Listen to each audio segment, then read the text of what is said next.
Yeah, I remember getting into an argument years ago on a forum that no longer exists. Maybe it does. Maybe I got kicked off it. I don't care. But that would be like how they're measuring contest. Show me your 1099. I'm like, I don't know what that would show you. Show it to me now. Look at mine. Mine's bigger than yours. Okay. It also kind of harkens back to the whole, why does that mean? What does success mean to somebody? Like, just because maybe they have $200,000 in the bank, but they come home to an empty house, everyone's left them, and they drink themselves to sleep. How do you know, like, that's success just because it looks like it on a piece of paper? There we go. So in the next 20 minutes, and in only 20 minutes, we're going to discuss with you today how to smell out a fraud. Like, how to smell, look, see, probably can't feel, how to look at something online and say to yourself, it's probably not true. Now, it's tough because we're saying things online right now, right? Without appearing hypocritical, we're going to give you some guardrails today on how to look at something online, read something, and say to yourself, maybe that's not true. But before we get to that today, like, comment, and subscribe so we can continue to grow this organically, as we do not pay for a single subscriber or anything of that nature on our channel. Adam, would you raise your right hand and affirm you do not pay for a single subscriber on our channel either? That's right. Nope. Everybody has subscribed to our channel, my channel, the audio, it's all organic. It's all people that have just found us and shared our content. So that's why it's important to like our content and share it with others that you feel it would be valuable to. Absolutely. So I saw this YouTube channel recently of a guy that I think is honestly a pretty good dude. Like, I probably would have a good deep dish pizza with him if paths crossed. But recently went out and worked in the captive environment, recently created a new YouTube channel, and said YouTube channel has over 1,000 subscribers, like that. And the videos, 6,000 views on the videos. It just doesn't seem all that probable, likely, or real when you see that kind of YouTube stuff. Wouldn't you agree? Yeah, I mean, well, honestly, I mean, I just know the work that goes into developing a YouTube channel, or even like the audio podcast. Just there's so much work that's involved with posting content and getting it to the point where a lot of people see it. And yeah, if somebody just created a channel and then suddenly there's 1,000 subscribers, like, snap your fingers overnight, there's 1,000 subscribers. I mean, this isn't the New Heights podcast with the Kelseys. I mean, there's, something like that with someone who's famous, professional athletes. Yeah, that's one thing to start something and you have a huge following right away. But for somebody that maybe not a lot of people even know, to go from creating a channel to within days having 1,000 subscribers and 6,000 views on one video is kind of sounds like maybe they used, I don't know, Fiverr or something to maybe find some people in another part of the world to like their videos and comment and subscribe and everything else. And to me, that's not going to bring you, all that does is bring you views. It doesn't bring you really relevant people that you can connect with, that you can help. And that's kind of why we do what we do, because we want to put content out there to those that we can help, people that maybe are in our business, or just people that are independent entrepreneurs that just kind of have that same sort of mindset, where even things that we talk about in insurance can relate to their businesses as well. But it's not going to be relevant, and it's not going to be shared with the right people if we would just be paying somebody to like and comment our videos that really has no interest in what we're talking about, because then our video is just going to go to more and more people of that person who liked it that had no interest, and all those other people aren't going to have any interest either. So yeah, I don't really see the point in it. I had a situation another time about 2-3 years ago. There was a kid commenting on a post in a Facebook group, and said individual was in my hierarchy, had about as much production as my dog, which is 0. It was making these authoritative comments and posts and suggestions when I knew for a fact he wasn't writing any business. And again, I thought to myself, what an absolute fraud. You can gain a little bit of experience and comments on it later on in life, but a lot of times in situations like that, you might be watching and reading something somebody is saying, but not know that behind the curtain, they're not really doing anything anyway. Have you ever seen that before, where you knew the name, you had that person in your hierarchy in some form or fashion, but you really knew they weren't doing anything?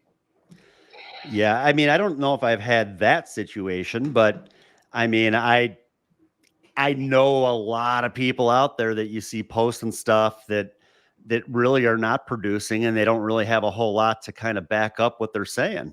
But it's real easy for somebody to get in front of a camera and make themselves out to be an expert, and all it takes is a few people to buy into that person, and then same thing, the algorithm kicks in, and more people start to find out about the certain person or people, and then they're posting more and more content to stuff that, I mean, yeah, so you got to be careful with who you follow. And I think it's important to know maybe a little bit about the background of who they are and what they do and what they've done in the past, because I don't think the video itself really tells the whole story.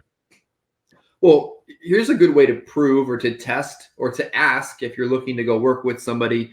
Like credibility recently qualified as an agency for the SBLI trip, which means we as an agency wrote enough business in mass to qualify as the number 3 agency for that carrier. I know for a fact Doug Massey was like number 1 at that agency level. Great way to test is the people that he's proclaiming to be working with writing business. Well, he qualified for a trip, same way that we did. So ask the person, as a personal producer or as an agency, have you qualified for any carrier trips? And if the person says no or can't answer the question straight, I think that's a pretty way to filter out fraud versus legitimate producers and agencies. Well, yeah, again, most definitely. I mean, I think numbers can definitely back things up in some scenarios, but yeah, I mean, it's real easy, like I said, for someone to just put a camera in front of them, make themselves out to be an expert. But if they're not producing, and if you don't see them on any leaderboards or and on any trips, I mean, I don't know. The problem too, I guess, though, is that because people write with so many different companies, that maybe they are producing a lot all over the place, but just not writing enough to qualify for one trip. Yeah. You would think that they'd probably at least have one carrier, though, if they're writing enough, where they'd still be able to qualify for something. Yeah, some of the trips are just damn easy to qualify for, like Yeah. 45K, 50K with some of them. They're not writing on any. It's to be, you know what I mean? I saw another one. I remember another situation. A guy who, I don't know if he's online as much now, but he's all over LinkedIn, posted a bank statement once. And the funny part is many people knew it wasn't even his bank statement that he posted, because some other dude posted the bank statement and it was his bank statement. And that guy just copied the bank statement and posted it, proclaimed it to be his. Like, even if you think you're looking at somebody's actual bank account, he may have just taken that picture from somebody else's. Yeah, that's funny. I mean, I laugh about stuff like that, just because even like from the, we talk about the insurance, life, and everything in between, but like the in between part, my wife and I, we always joke around about how, like, we'll be taking pictures of our kids, we'll be somewhere, and then like one of our parents will take that picture and post it like on their Facebook. Like, It's just kind of funny, because it's like you weren't actually here, but you still want to tell the world about it. But yeah, from a business standpoint, yeah, that's crazy to think that people out there are sharing other people's bank statements. Like, look, you can make this kind of money. That would be like me saying, oh, look, at my next door neighbor makes $3 million a year, so come work for me. Like, that doesn't make any sense. No, I mean, you got to be able to back up what you're looking to do with your own success, your own numbers. But you know what? A bank statement, I don't feel like that's really telling the whole story either. I've No. seen that in the past, people throwing out their bank statements out there, throwing their 1099s out there. 1099s, they don't tell you two things: how much money somebody spent in leads, how much money they spent driving around, their gas, even chargebacks. You know, your 1099s, some carriers, they may deduct that from the commission. It really depends on how they operate, but I know that some of them, they don't. And I mean, if you're paying a lot in chargebacks, well, then that would be deducted off of that 1099. So yeah, I don't think a 1099 or a bank statement really tells the whole story when it comes to success.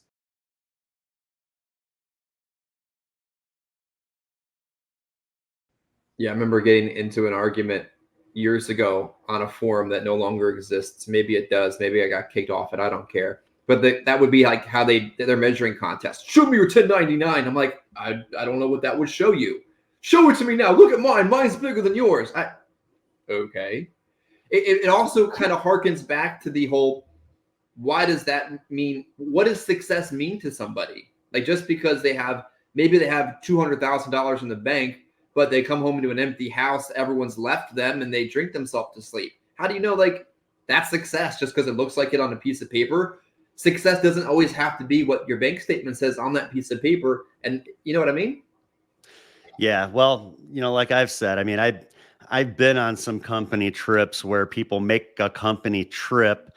They probably were 1099 a lot of money, but they're spending a majority of the trip in their room because they don't have money to go out and do anything. Uh, you know, lead expense is not deducted from a 1099.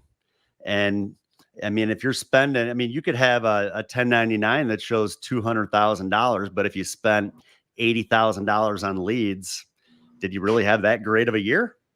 Uh, you know, there's parts of it that, you know, again, you know, that's what I like about what we talk about and the trainings that we do. I mean, we're just upfront about everything. We're not sugarcoating things. We're not hiding things. We're telling people like it is. And in our business, there's expense involved. You know, yeah, you can do really well, but you got to be willing to put the money into it as well. And I think that there's even, you know, we did this training earlier today talking about persistency and keeping up with business. I don't know. Maybe there's other trainings like that out there. I haven't seen them though, because everybody is just so focused on just wanting to show people how much money that they can make. They don't want to talk about the other side of the business, the fact that we got to do what we can to keep our business on the books too. Yeah, I remember going to whatever Percent Nation conference one year, and then going the next year for Toolkit. I guess I'll say it out loud. I didn't go there on my own. I went there for them. That's okay to say. But I noticed something. 98% of the people, or 92% of the people there were new again. Like, there was almost an entire turnover of the audience because it proved true. Like 98%, only 8% of people survived, and they're all gone. It's just like, because they have this mentality of thinking of today and not next year, tomorrow and not next month. Like, they're not thinking multiple steps ahead in the bigger picture of their business.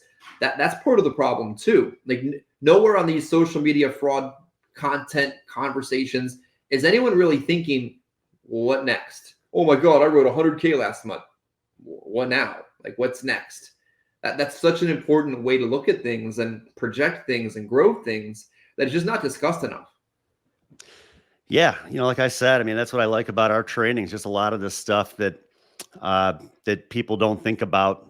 You know, we talk about, and there's two sides to the business. You know, there's the growing, and there's doing everything that we can to make that money, but then we got to do everything that we can to preserve what we have too.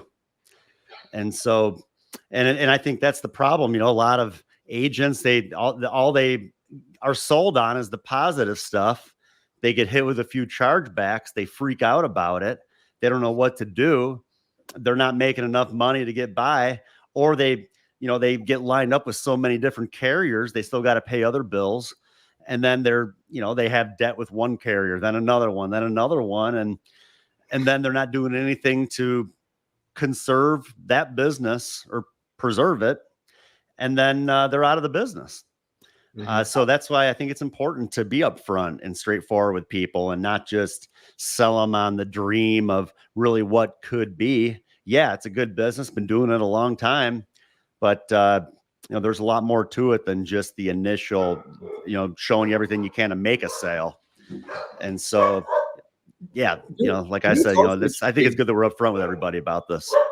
I saw somebody post on another one of these groups, and I think sometimes you just need to give the whole thing a break, that comp plus salary equals people that can never make it in the business. That's a very narrow-sighted view of just your particular niche in sales, not to think that in other industries that isn't perfectly fine. These broad spectrum comments that people make like that prove a very narrow-sighted view of sales and business and entrepreneurship in general. Comp plus salary is a horrible way to do business. What do they know in the big picture, really?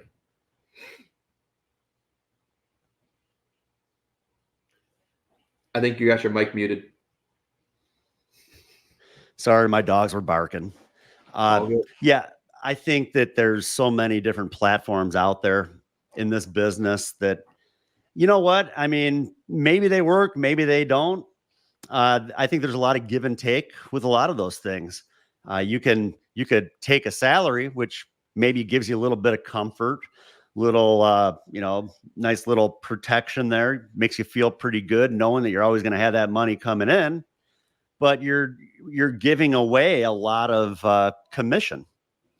And in the end, you could do pretty well and be successful probably in that platform, but you also could be maybe losing a lot of money because you're not willing to take that risk of just kind of going all in with 100% commission. So, I mean, I think it can work, but yeah, like I said, I mean, there's so many different platforms out there, ways of doing it. But again, yeah, they just talk about the good stuff. They don't really talk about the other side of the business. I got two left for you as we discuss frauds on Facebook and social media, and you interact with the video right now as you're watching it. Subscribe if you're not, follow if you are. You know what you need to do right now. I've seen it in so many other cases before. Someone goes out and just gets angry all over online. It's like they just diarrhea over every group. And I think to myself, if they would have only put as much effort into their business as they did this temper tantrum, how successful would they have been? I've seen it with agents that failed out of the agency. They're just angry at everything and everyone and everything but themselves. And I even said to some guy once, dude, if you had put this much effort into you as you do this temper tantrum you're having, we would have never reached this point. You see that in people before where they just vomit all over online. They get angry, but they didn't put that same effort into their own business.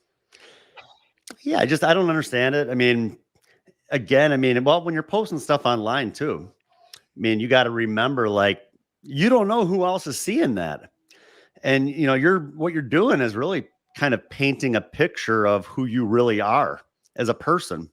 So you got to be careful about things that you post because, again, it could affect your reputation of what people really think of you. And, you say one wrong thing that could really blow up. I remember one guy, I can't even remember what the comment was, but it was like right around the time Kobe Bryant had died in that helicopter crash. Oh, yeah. And he said something that I remember even to this day. Like, I forget the guy's name, but like if I saw a picture of him on like LinkedIn or something, I'd be like, oh yeah, that's that guy who said something about, Kobe Bryant, and it was kind of a jerk, like right after he died in this helicopter crash. And like I said, like little things like that, people will remember. And then that's how they're always going to think of you.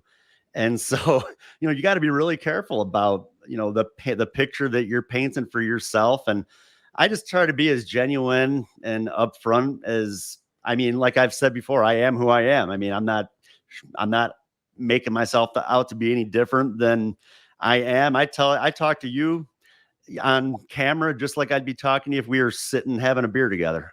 Yeah. And now, more importantly, though, are you taking pictures behind airplanes that aren't yours and posting them? No, Have you rented no. cars to take a picture in front of the car to post it? Yeah, no, that's another thing, talking about these cars, because I've seen that too. I used to see it a lot with one of the companies I used to work with back in the day. They kind of slowed down on all that because for a while, that's all you would see was pictures of all these fancy cars. And same thing, they're selling the fluff. To me, if somebody's taking pictures of all their fancy cars, all that tells me is that they got probably a pretty hefty car payment every month. I mean, places will give you a loan. Yeah. Places will give you a loan for an expensive car. Whoop-de-doo. Hey, look at me. I have a $1,200 a month car payment. Okay, well, that's dumb. Right. Now you can't cash I, flow your business at all. yeah. So, but same thing, it's like, and I remember one of the guys that kind of helped me a little bit, mentored me a little bit. He even told me, he's like, you need to get a new car. At the time I was driving around, I think it was like a brand new Honda Accord, like a 2014 or something. I liked it. It was nice. I actually traded in my Lexus for it at the time. But he's like, yeah, it's a nice car, but it's not going to attract agents to you. You need something a little more fancy that people will come up to you and be like, wow, what do you do? And again, to me, that's just selling the fluff. Like it's painting a picture that really isn't telling the whole story. So I'd rather just be upfront and honest with people about who I am and what I do. And I want people to come work for me because they see value in working with me because of the fact that I'm pretty straightforward and upfront with them. Yeah, I think that kind of runs contrary to the whole hustle culture where you got to do this and do that and be this and do that. And when really you just have to have a come to Jesus or whoever you believe in moment and decide, what does success mean to me and my family or whoever you cohabitate with? What does stability look like? How do I create that? And how do I keep that? Because everyone's story can be totally different. Everyone can be successful in their own right. And this business affords them that opportunity. You don't have to be like somebody else. You don't have to, and you have no idea what's happening on the other side of the camera either. I think that's important that's kind of the last point I'm going to make. You really don't know what else is happening. They're only posting the good shit anyway. Do you really think they're going to post all the stuff that's gone wrong in the background for that to take place? Like, let's just be real. Think a little bit before you believe all the fluff you see all the time online. Oh yeah. I mean, I even think about that when someone posts like a really cute picture of their kid or something. Like people will post stuff like that all day. They're not posting when they're bitching at their kids or yelling at them or disciplining them, because that stuff happens too. Yeah.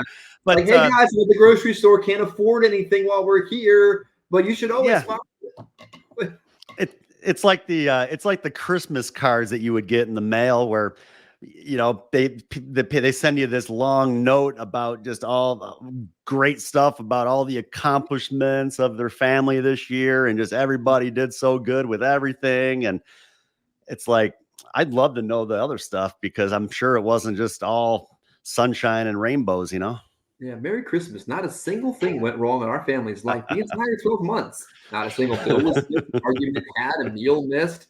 Nothing went wrong ever. Merry Christmas to you. We hope that same happened to you.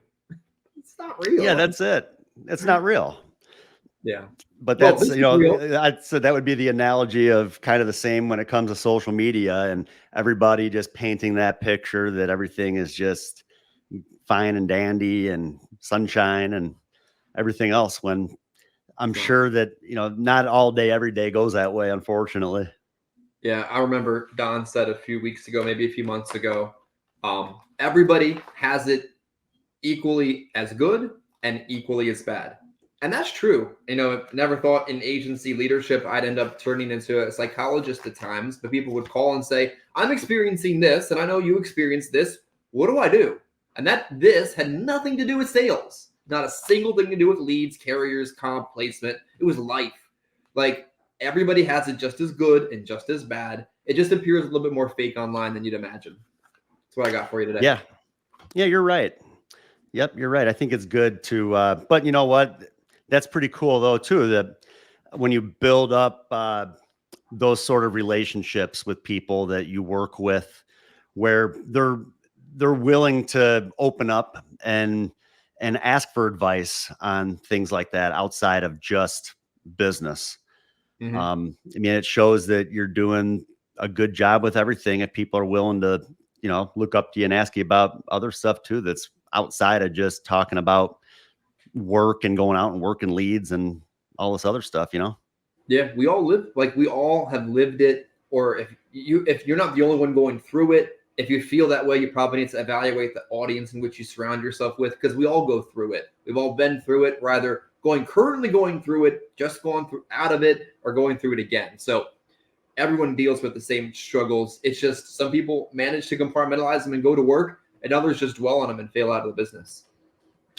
Yeah. Well, that's again, being in the business for a while, I'm going to do my best. I try my best to teach my agents to not make some of the same mistakes that I made in the past. It's like I've already been through it, so you don't have to go through those sort of things. By all the trial and error that I've done in the past, now it's like kind of got the whole thing figured out, so you don't have to have those same struggles from the beginning. Yep, partner around people that have been through it so that you don't have to go through it. That's a good phrase. Make that a There you short. go. Alrighty. Maybe we'll do that since we have the right camera today. Maybe we'll do that. Appreciate you guys being with us today. Like, comment, subscribe, follow, engage in the content so the content can be showed to others, because I swear and attest, not a single subscriber I have paid for, neither is Adam or Nick, and we appreciate the growth you guys give us by following.